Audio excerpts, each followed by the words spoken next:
Now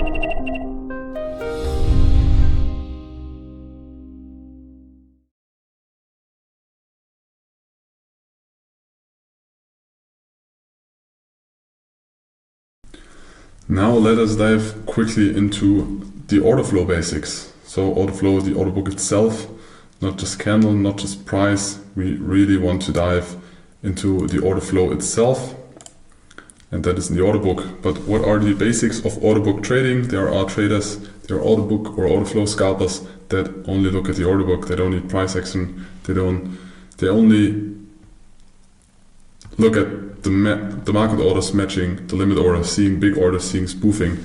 There are a lot of techniques, but this is a whole own trading strategy for itself.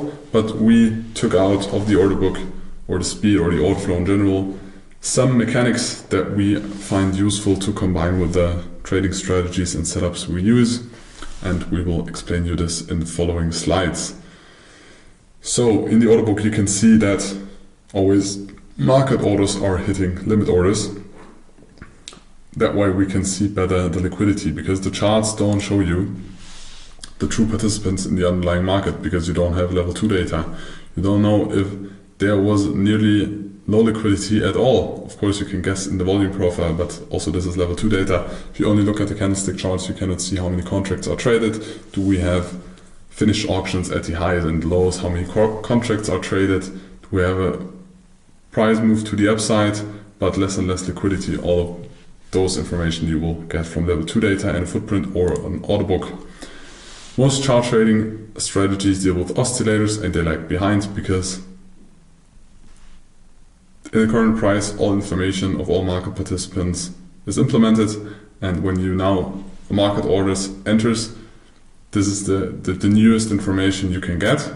And if you use an oscillator, moving average, whatever, it also, like the newest information, the current price move or the tick higher or lower, there's no implementation of how many contracts there were,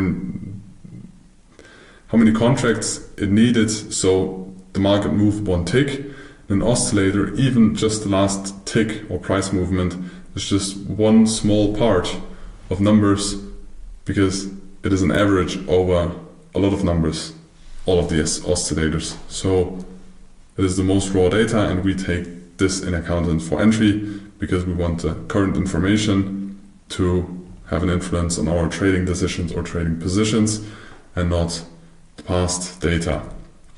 So charts do not show you the intent of the underlying market and not the true activity, either if you have less liquidity and the market's moving faster, or if you just have a lot of dominance of bulls or bears and that why the market's moving. Could be both, can be a mix, and you see this with level 2 data.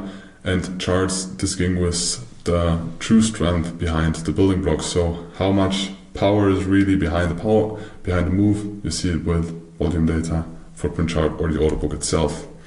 So in the order book we most of the time have a volume profile as well. You can see it here on the side and how many contracts there are traded on each price level, and we prefer the version that we have an order book with that as well, because again we will try to catch positions in low volume areas.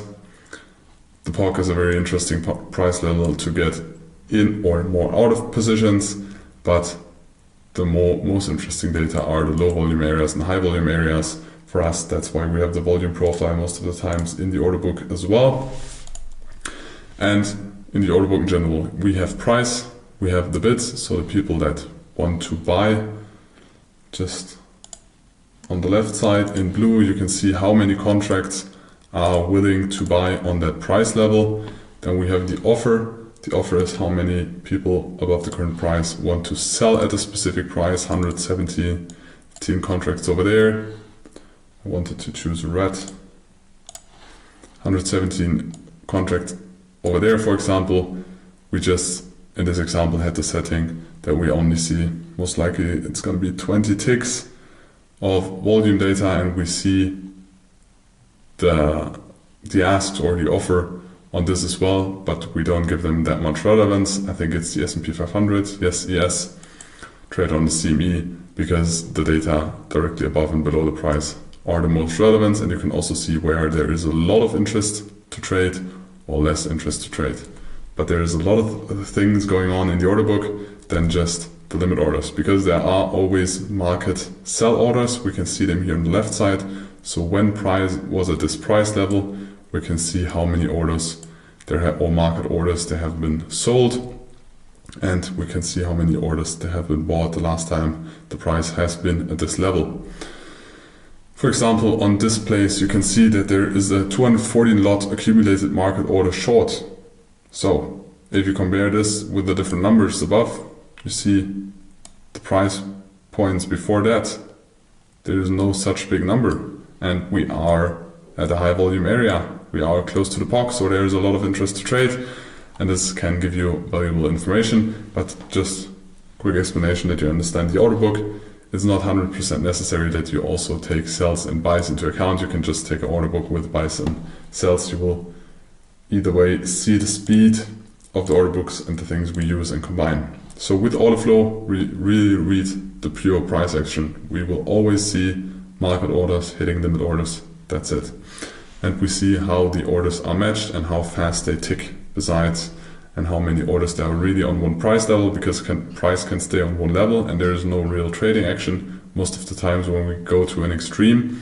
So you just open any order book or go on YouTube and open an order book and just watch it, and then you will see it is ticking sometimes very fast up and down. Sometimes it just stays on one level, and like on this example, a lot of orders are accumulated.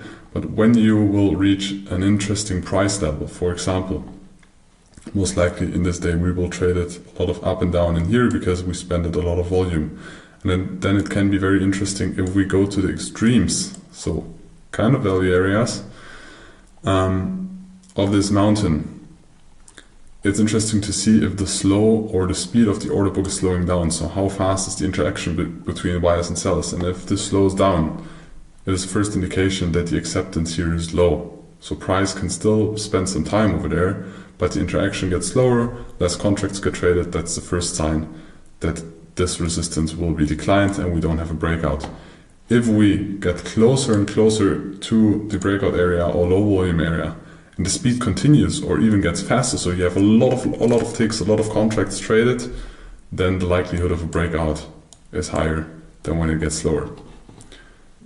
So, but this always needs to put in context. There are no fixed numbers we can give you where we say this is fast and this is slow. It depends on the asset, it depends on the market phase, it depends on the time of the day you trade. The opening, for example, is way faster than if you trade 1 hour after the opening. So there is no universal speed. But when you look at a market, you will get a feeling for it. What's fast and what's slow, and also what's a big order, what's a big accumulation and not. So it gives us a clue about in which direction the market will go and which direction or on what price levels there is market acceptance, because the market always looks for liquidity. The big players need liquidity. And so on the left side, as I explained, you have the limit orders that want to be sold, and you have limit orders on the other side that want to be bought, and we have market orders in the middle.